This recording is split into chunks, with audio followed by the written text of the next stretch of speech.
Well, oddly enough, I can't ever remember being, quote, interested in television as a performer. I was simply automatically drawn in, and not in any unique sense, but everybody in radio, or everybody in the movies, everybody in Broadway, everybody in show business already, in other words, was being invited to take part in television. And there were, for the first few years, some people even hosting shows who ideally wouldn't have been hired, but there was nobody else in television. It wasn't that they told Bob Hope to step aside some local guy that with no talent was going to take over. That's not how it works.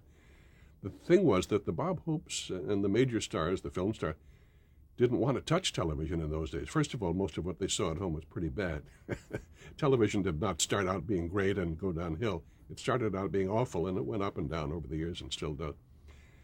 So, but the opportunities were there. So if you were a singer, dancer, trumpet player, band leader, whatever you were, the work suddenly opened up, and we were all just invited to take part, and we tried it, and if we enjoyed it, we kept doing it.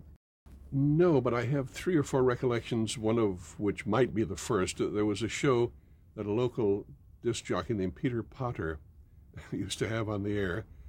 He would play recordings or portions thereof, and then a panel would evaluate them, and his question was, will it be a hit or a miss? Who knew? But we would pretend that we knew and make predictions.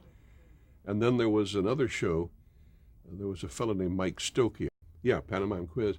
It was just a matter of playing charades, but as an organized game, which is a very cute idea, a simple idea.